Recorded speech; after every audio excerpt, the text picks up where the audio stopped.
Peso Peso, man. I know I'm rocking with Hustle Hardy, man.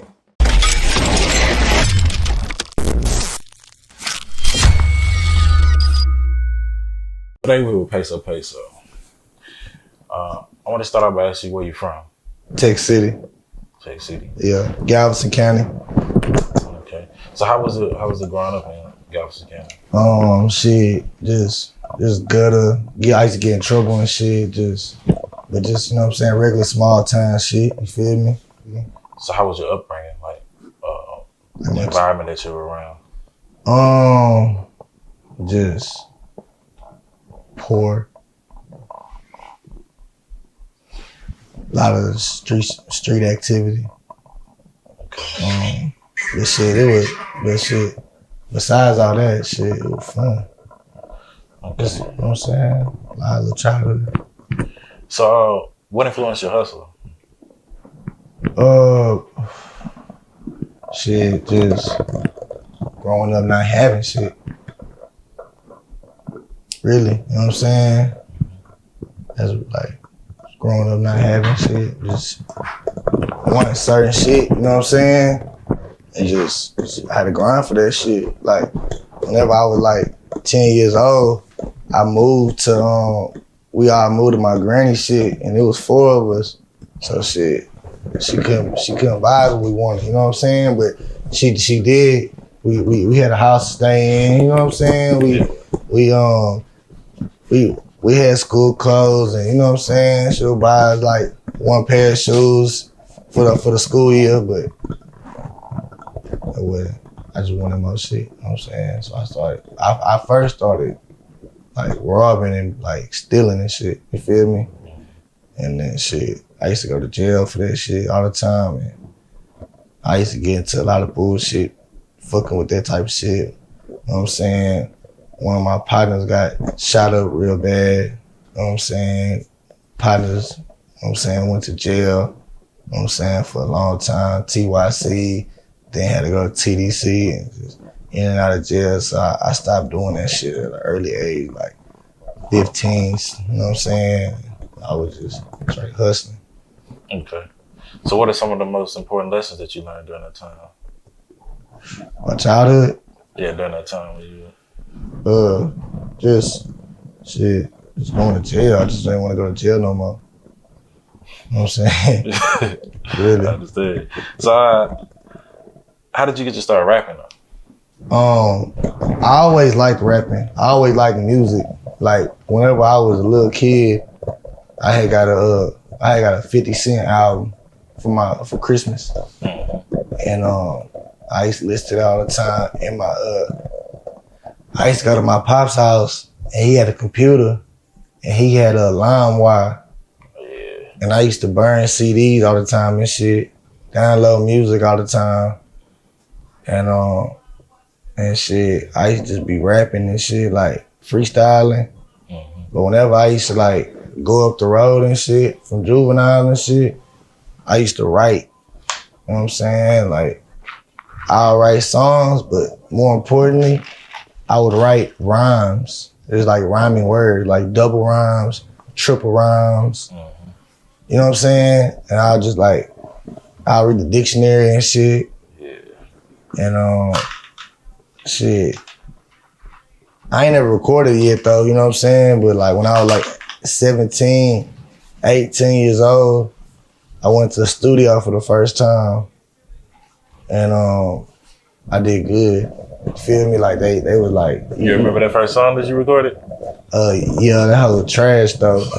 But then I thought that was the hardest shit I ever dropped, you feel me? But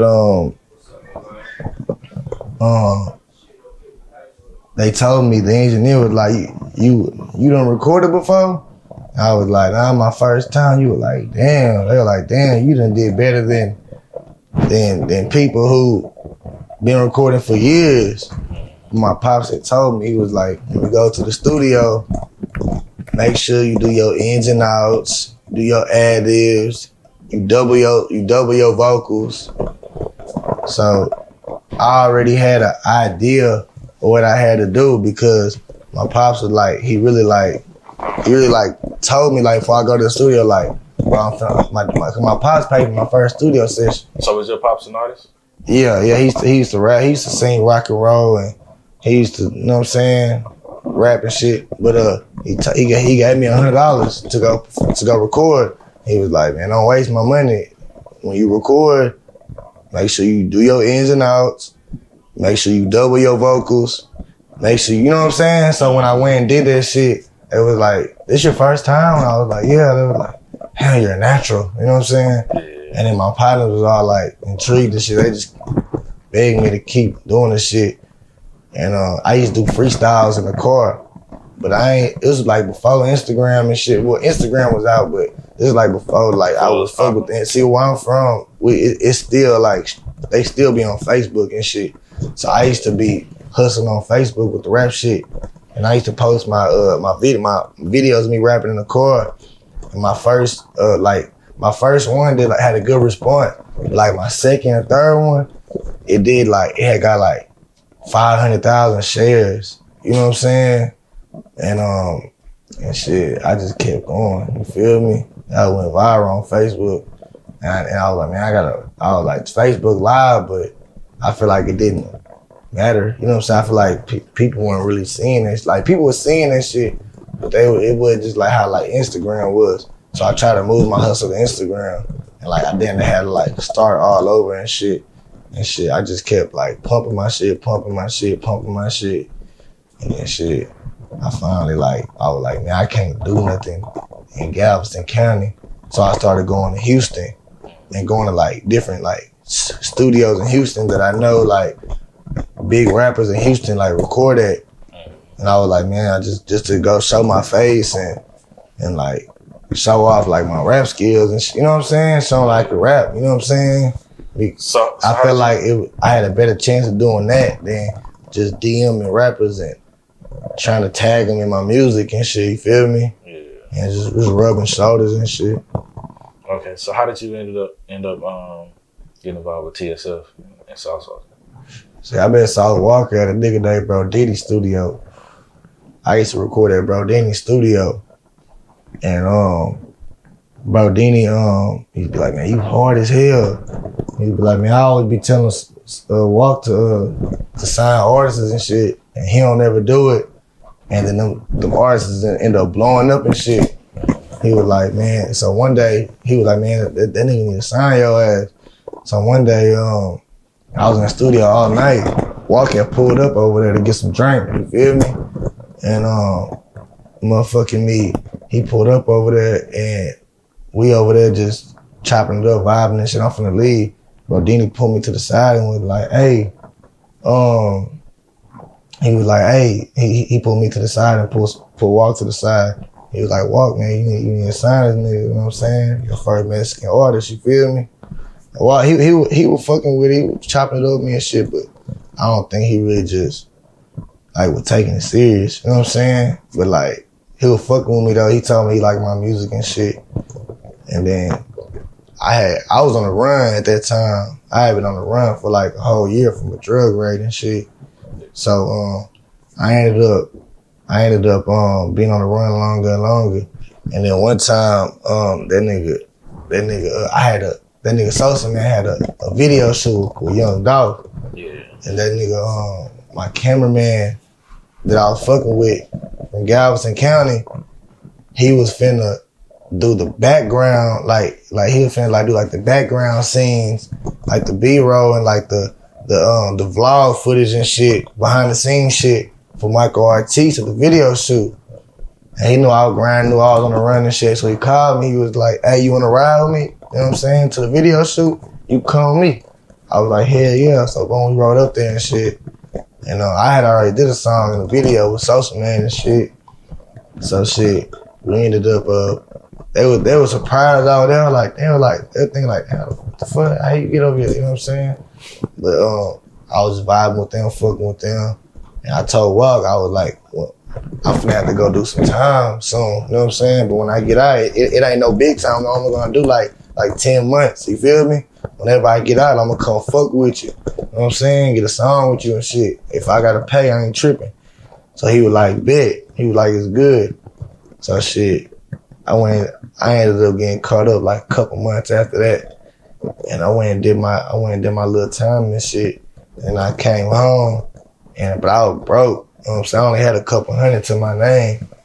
And shit, I had pulled up on my brother and shit, you know what I'm saying? A nigga I fucked with from my hood named City and shit. And he had looked out for me. I you know what I'm saying, gave me a couple hundred, you know what I'm saying? $300-$400 more than I already had. Boom, I took that and shit. You know what I'm saying? I got my weight back up, you feel me? You know what I'm saying? Turned up and shit. And by like 6 months after that, I had a whole 100 bands, you feel me? So I was back to rap. I was like, all right, I'm a rap now, you feel me? Like, I'm not broke no more, you know what I'm saying? Yeah. So, shit, I went and fucked with Sauce. I went to the studios and shit, so we got link in and shit. We ended up doing a song and shit. And then shit, whenever I came to the video shoot, everybody was like trying to do the Sauce handshake with me and shit. And they were telling me that like Sauce been telling everybody I'm an artist and shit. So shit, it just happened naturally like that, you feel me? And then shit, we just came up with a game plan. Okay. So what's some advice that he's giving you that really stuck with you? Just like marketing my shit, like promote my shit, you feel me? Like let me know that like they love the music, but you gotta promote your character too, you feel me? Yeah. So shit, just being yourself and shit and promoting your shit and, you know what I'm saying, rap hustling, all that shit. Okay. You have a project titled Hardest Essay Ever. Yeah, that's my first project. What's your definition of an essay? Mexican. That's what it is in Texas, at least. You feel me? All around.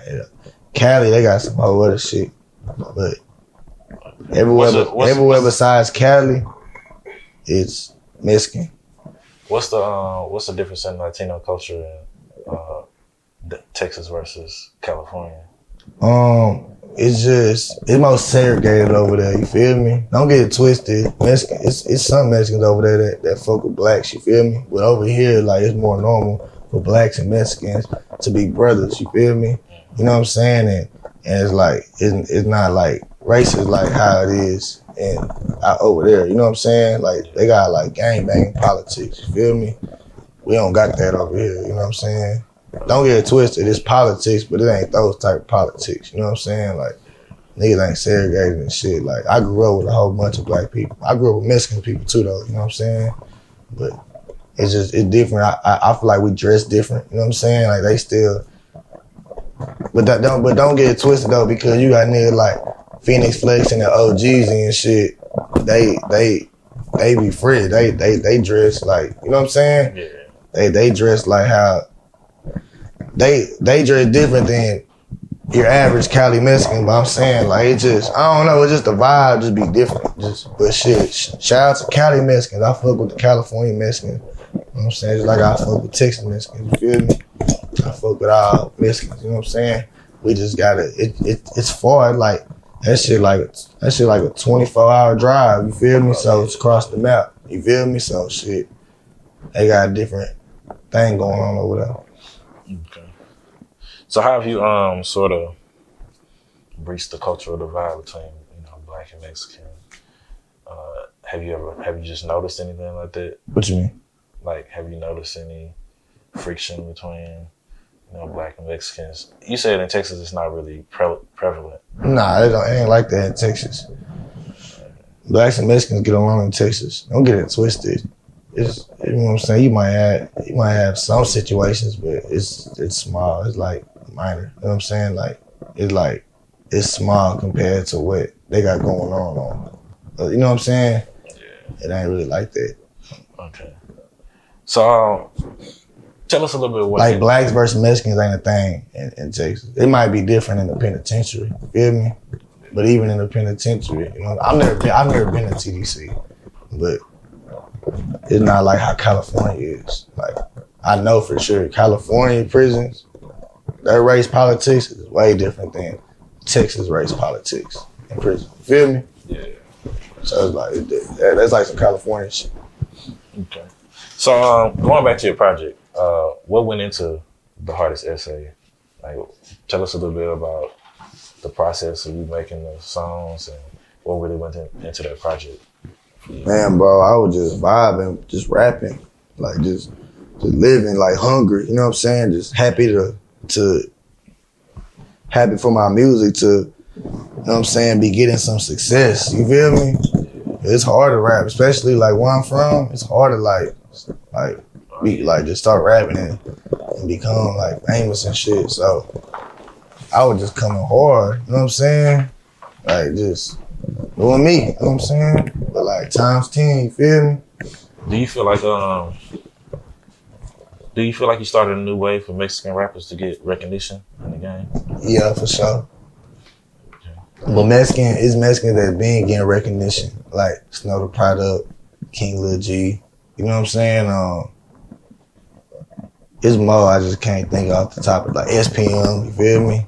Like, but as far as like did I make a wave for Mexican rappers? Like, I feel like I gave a lot of people confidence, and even if they ain't made it, like I feel like it's the people, period. Like just trying to rap. You know what I'm saying? Like because shit, just whenever people was getting features from me, like I could just see it, like the vibe, like you know what I'm saying?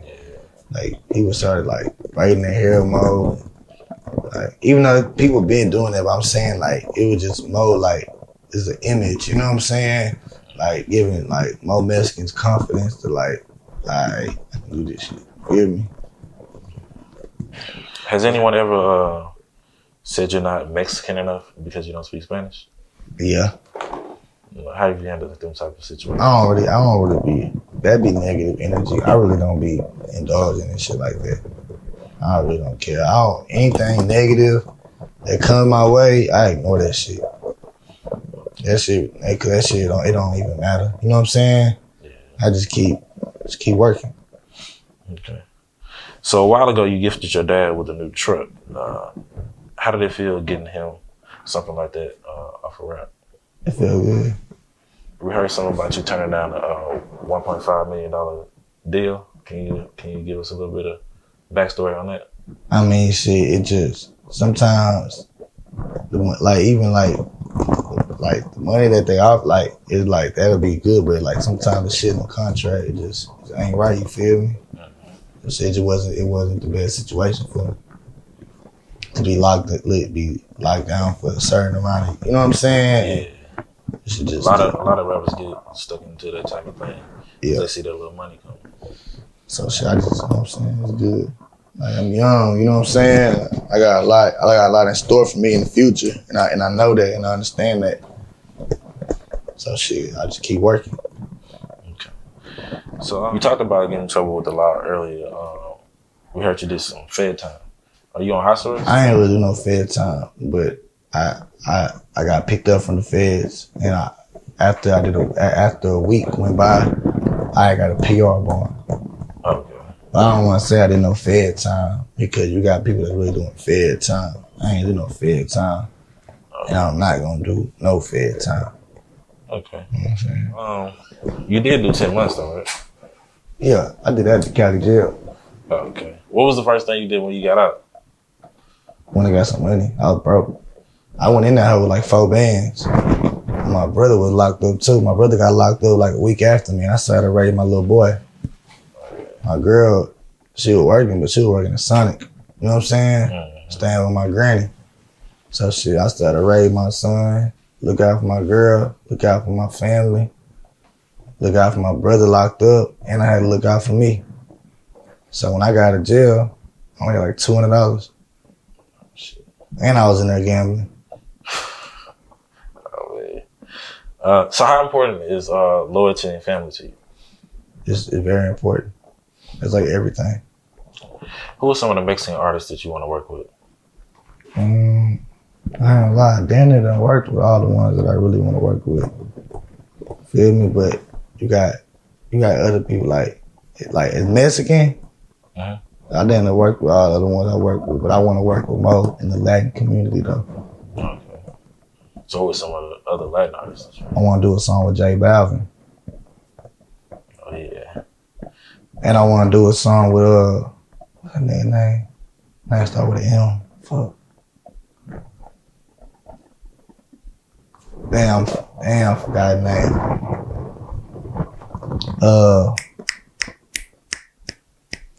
Jeez. Oh, that start with an M. That start with a B. I want to do a song with Bad Bunny. Oh yeah. That'll be dope. Yeah. So what's the wildest thing you've ever had happen to you at a show or in the studio? What's the wildest thing I ever had happen to me at a show or a studio? Yeah.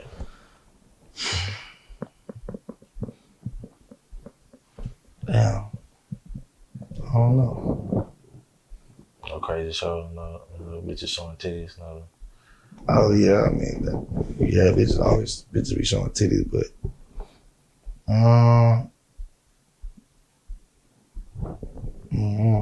It's craziest DM you ever got. Shit. Nigga told me he was gonna kill me if I don't drop an album. Oh man, that shit crazy. Or one time somebody hit me and was like, hey, let's work. I'll do you a feature for the free.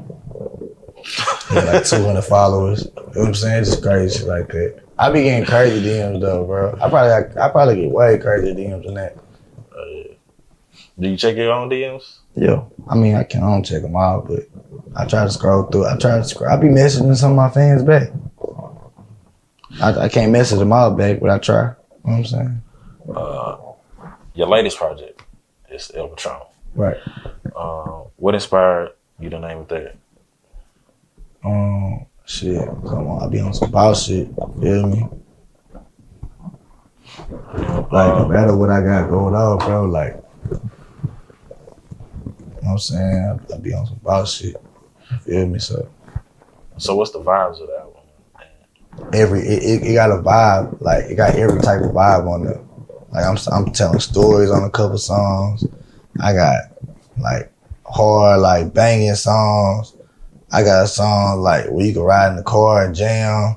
You know what I'm saying? Like everything. I got songs that women can shake their ass to. Feel me? So, all type of shit. Okay. So what can we expect from Peso Peso in the future? Shit. Just like I'm young, bro. You feel me? So like my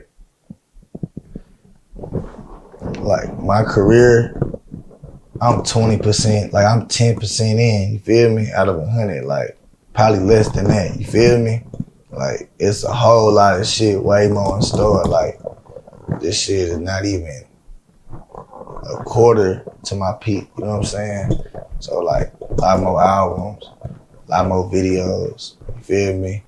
Businesses getting open. You know what I'm saying? Feel me? A whole bunch of shit. Okay. Well, thank you for sitting down with us, man. So.